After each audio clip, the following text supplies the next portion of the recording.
Imagine you're offered a choice of partner. The first one, IQ almost like Einstein's, summa cum laude, fluent in 3 languages, reads 4 books a month, can explain how the stock market works, the theory of relativity, and why the cat always sits on the keyboard exactly when you're working. The second one was a mediocre student, didn't understand half his classes, often said dumb things. Sometimes it feels like he makes decisions by flipping a coin.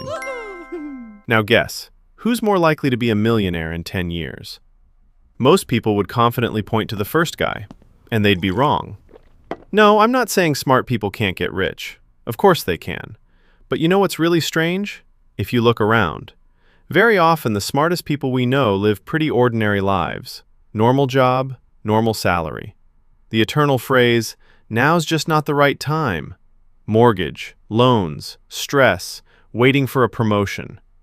And then some guy shows up who barely passed high school, and suddenly opens a car wash, then a second one, then starts leasing out commercial real estate.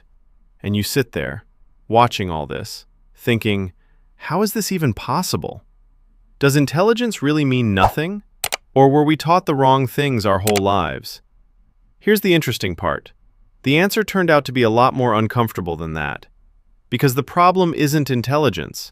The problem is how smart people use that intelligence. And that's exactly where most people make a mistake they don't even notice. But more on that in a bit, because first I want to tell you a story. Actually, you'll probably recognize yourself in it. Remember that feeling when you finally decide to get your finances together?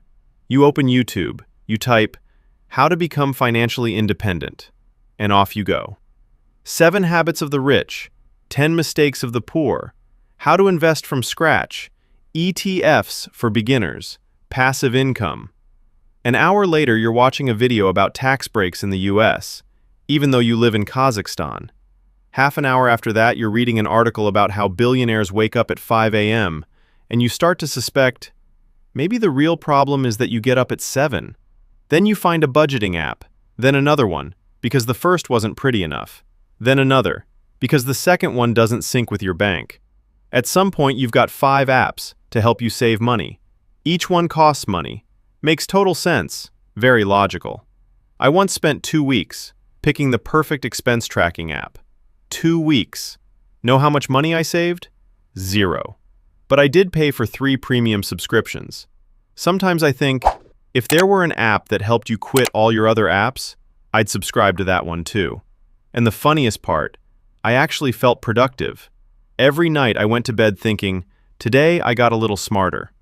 But there was one small problem. My bank account somehow didn't notice.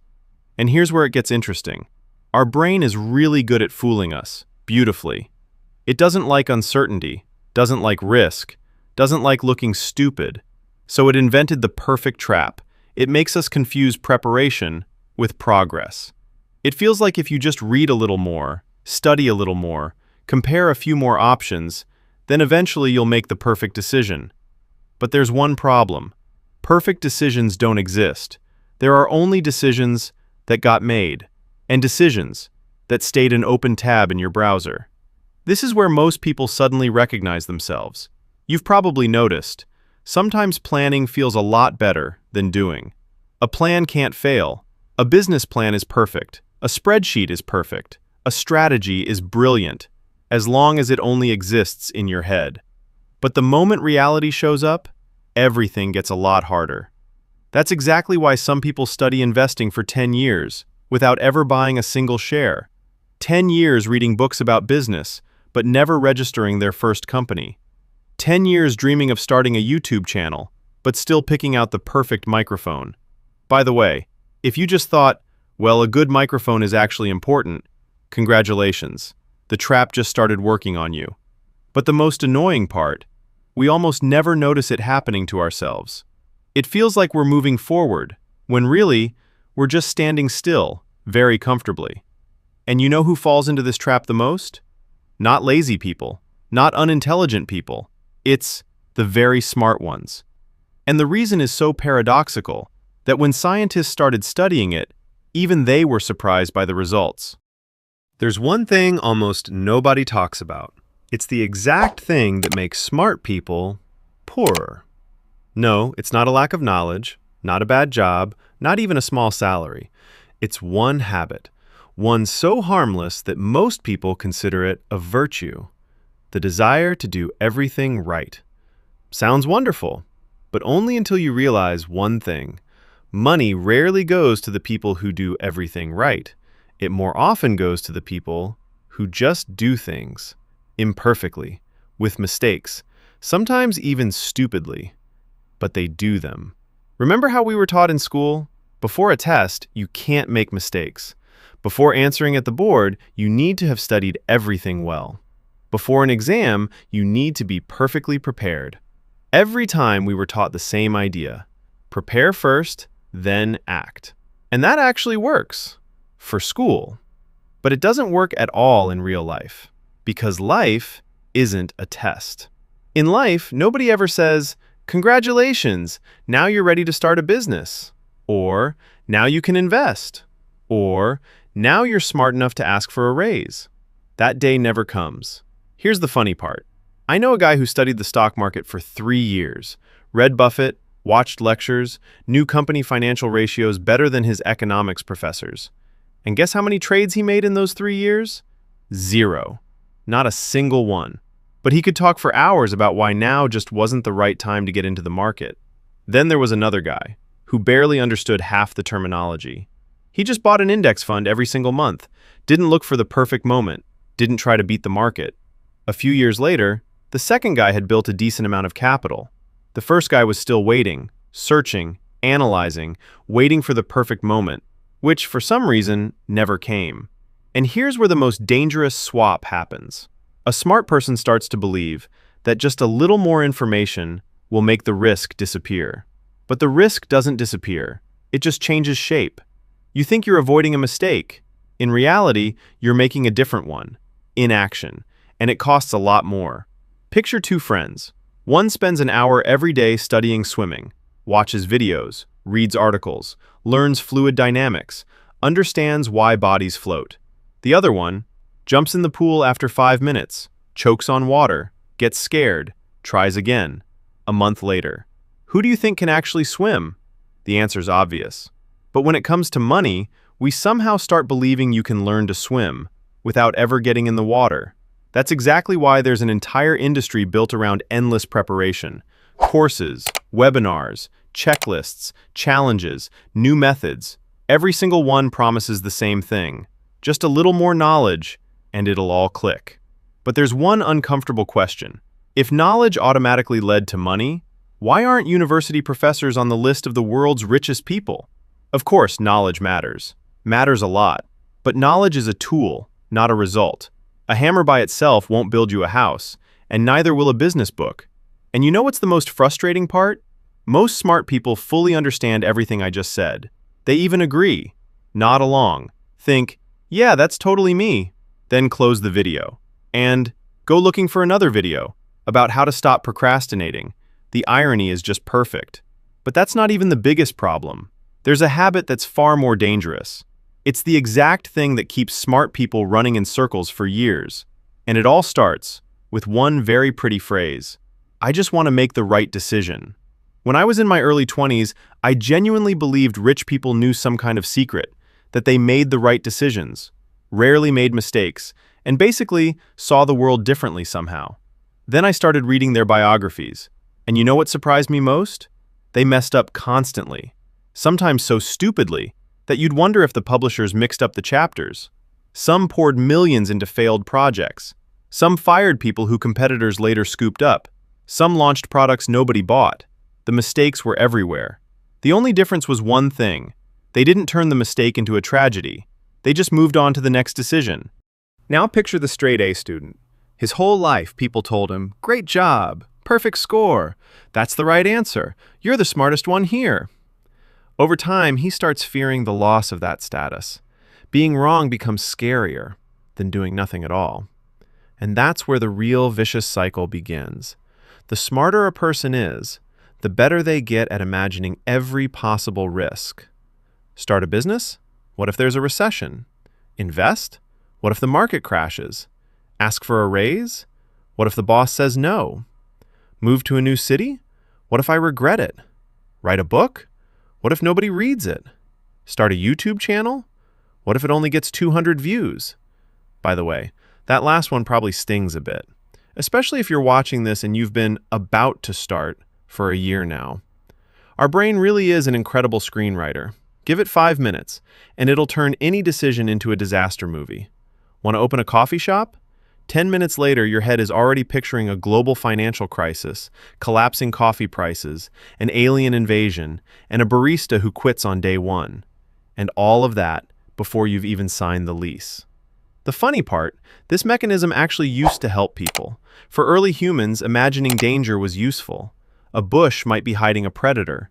A cave might already be occupied. Unfamiliar berries might be poisonous.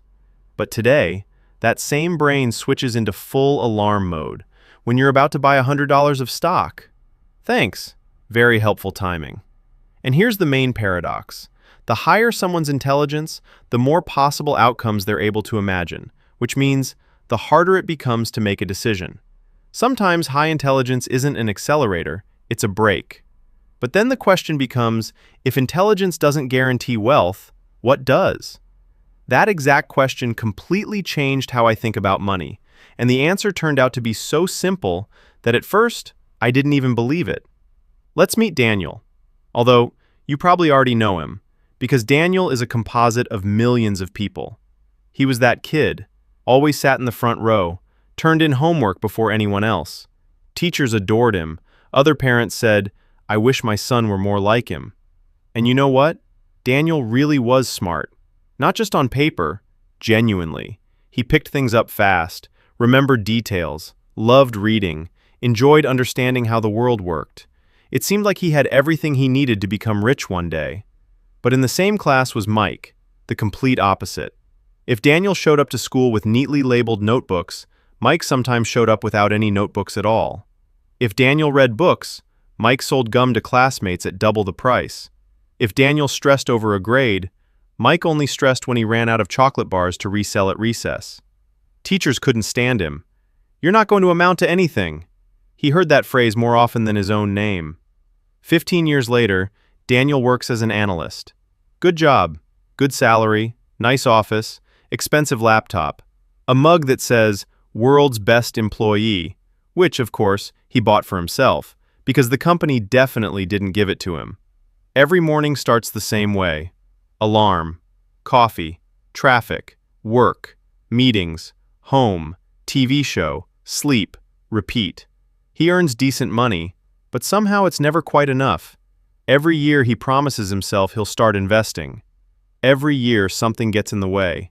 Either the market's too expensive, or the economy's too unstable, or he needs to build up his emergency fund first, or the emergency fund never quite feels safe enough. And Mike? Things went very differently for him. After school, he bounced between a bunch of jobs.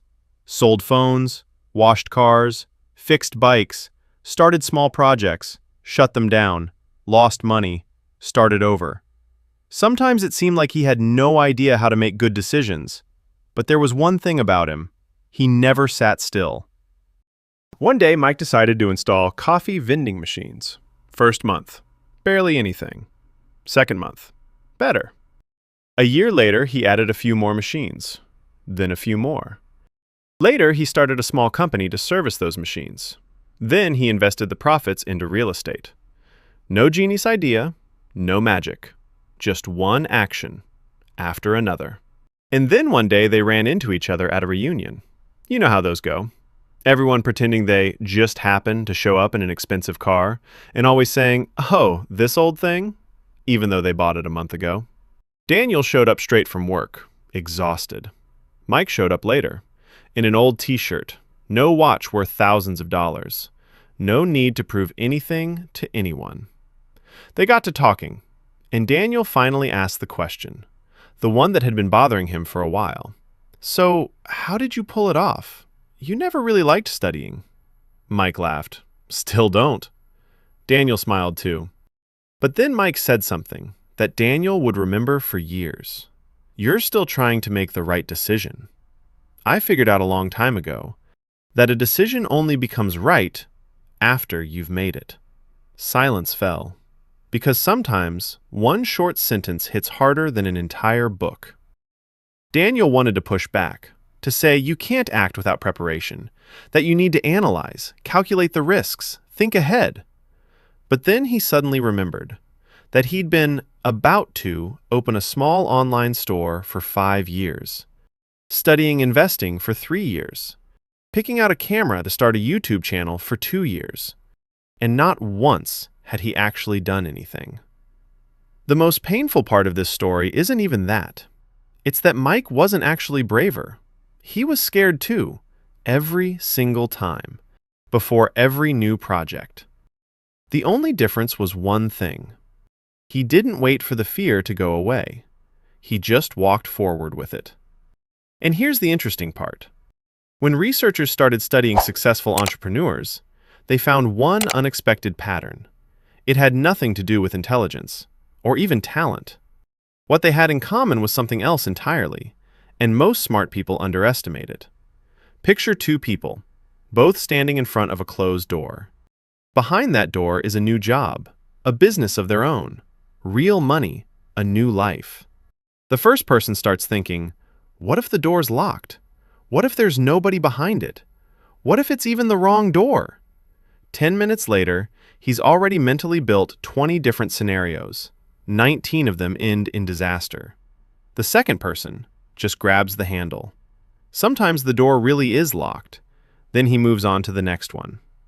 Psychologists call this quality tolerance for uncertainty. In simple terms, how calmly a person can handle not knowing how something will turn out. And this is where the magic happens. Successful people aren't actually less afraid. They just start acting sooner, despite being afraid. Most people think, first confidence, then action. But life works the other way around. Action comes first. Confidence comes after. You don't start out driving a car with confidence. You stall out at every traffic light first. You're not born a great negotiator.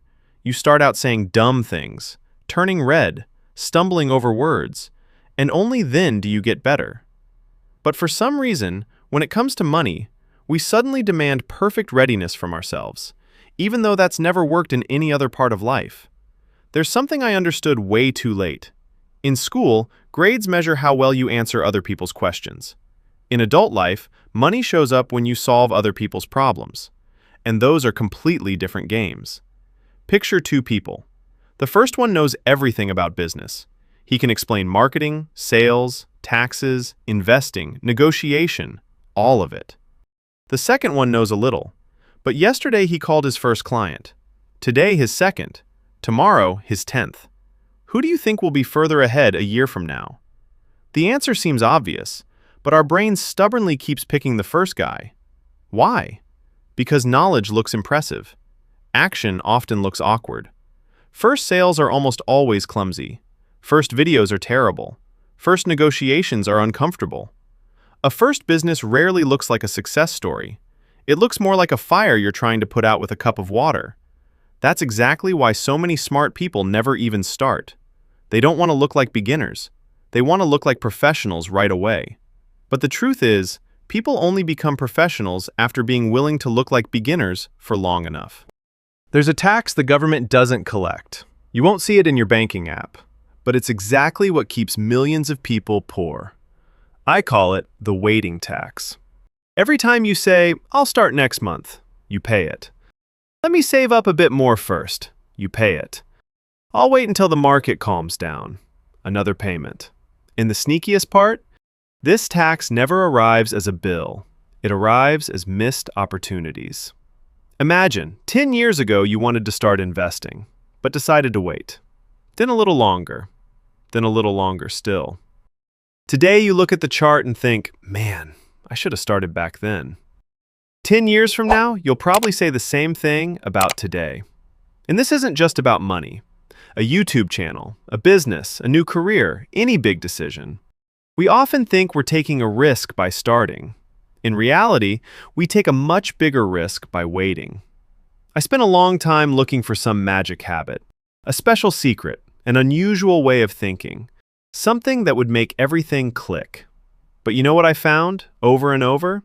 Nothing magical at all. The people who built wealth did incredibly boring things. They saved money regularly, invested regularly, worked regularly, improved their skills regularly. No fireworks, no motivational speeches, no sense that today would change their whole life. And honestly, that's a little disappointing, because everyone wants to hear a secret. And the secret turned out to be a lot like brushing your teeth. Boring. But if you stop doing it, the consequences get very expensive. Wealth rarely shows up because of one brilliant decision. Much more often, it shows up because of 1,000 ordinary decisions nobody ever notices. A few years ago, I heard one idea. At first, it seemed too simple. Then I realized it explains a lot. Poor people often ask, what if it doesn't work out?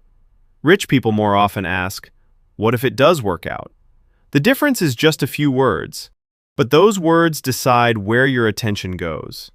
The first person looks for reasons not to start. The second looks for reasons to try. That doesn't mean rich people always win. They lose, very often. But they don't turn a loss into their identity. They turn it into experience. And experience is the one thing money can never buy. So why do smart people stay broke? Not because they're not smart enough, and not because the world is unfair. Often, it's because they wait too long for the risk to disappear, for confidence to show up, for everything to become clear. But life doesn't work that way. Confidence comes after action, not before it. If there's just one thing you take away from this video, let it be this. You don't need to know everything to take the first step, because the first step doesn't require a perfect plan. It only requires the courage to admit that you won't know everything in advance. And you know. Maybe right now you're sitting on an idea you've been putting off for a few months, or maybe a few years. A business, investing, a new project, a YouTube channel. And if that's true, let me ask you one question. 5 years from now, will you regret trying? Or will you regret never starting? Sometimes one attempt changes your life, but only if you actually make it. If this video made you look at money and success a little differently, hit like. It helps this video reach people who might need it. Subscribe to the channel if you love stories that change how you see everyday things. And be sure to drop a comment.